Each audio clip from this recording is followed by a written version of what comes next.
welcome to another Tempestorm Meta Snapshot breakdown.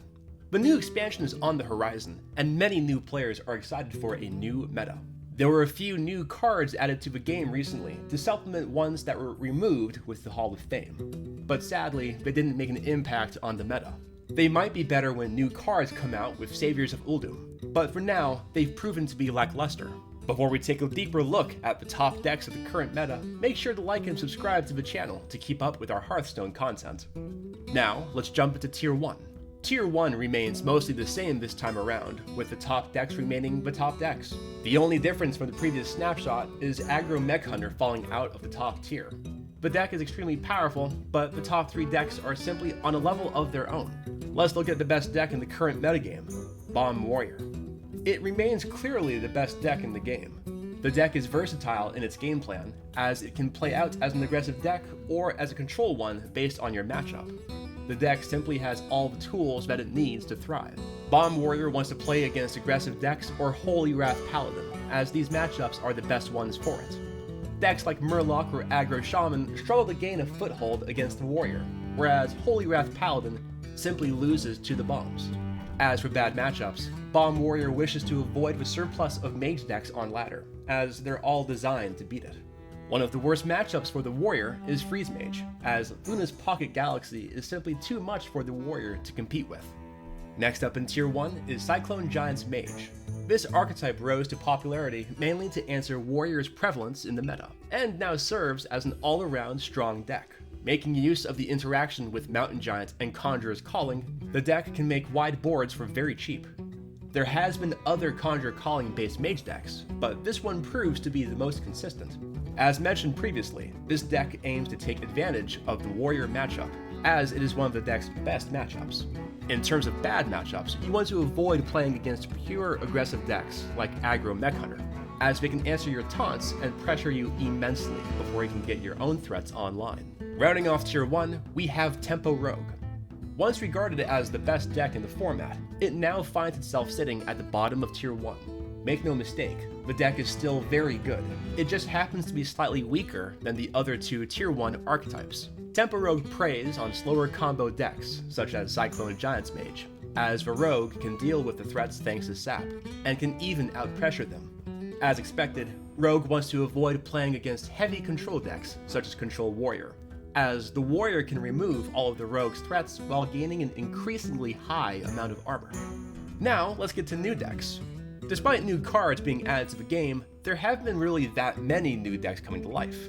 In fact, only one new deck makes a name for itself on the tier list, and that deck is Dragon Shaman. Finding itself in Tier 5, Dragon Shaman is definitely more of a fun deck than a highly competitive one.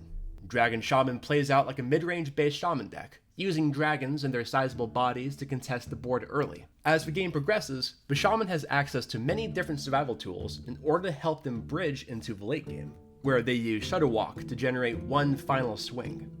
The deck could be more powerful in future metas, but due to the lack of cards in the collection currently, the list is simply comprised of too many things.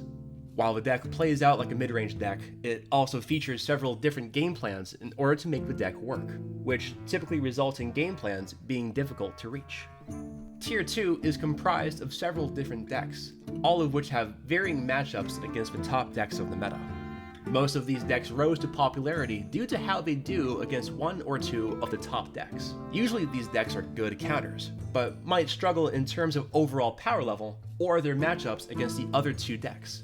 Due to how large Tier 2 is, let's take a look at the top 3 decks in it. In the previous edition of the Meta Snapshot, Aggro Mech Hunter found itself as the bottom of Tier 1.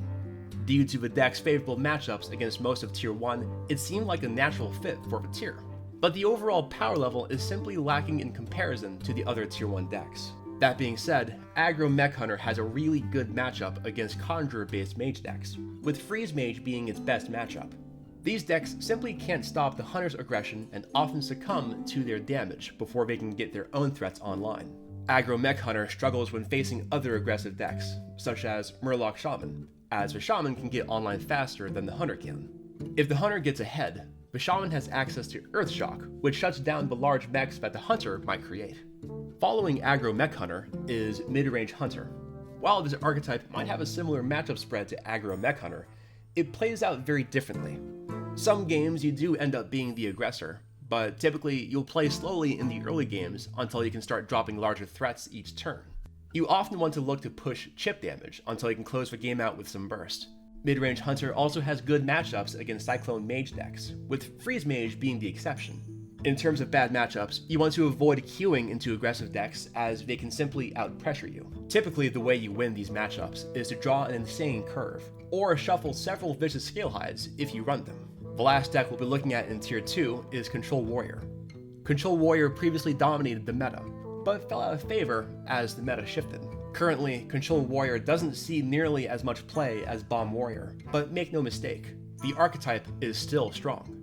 As expected, Control Warrior preys on aggressive decks, like Burn Shaman, as the warrior can take over the board, then gain enough armor to be out of range of any burst that the aggressive deck may have. In terms of bad matchups, Control Warrior falls prey to several decks, but Freeze Mage is the worst matchup. The reason for this is Conjurer's Calling, which can often provide too much pressure for the mage, and coupled with this, Luna's Pocket Galaxy is almost an instantaneous win if drawn early for the mage. In conclusion, the meta has finally reached the end of its life, and new decks have stopped showing up. Players are anxiously waiting for the new expansion to release so we can escape the rock, paper, scissors meta for a little while. We hope you enjoyed this Tempestorm Meta Snapshot breakdown. Make sure to leave a like and subscribe to the channel to keep up with the rest of our Hearthstone content and Tempestorm news. Until next time.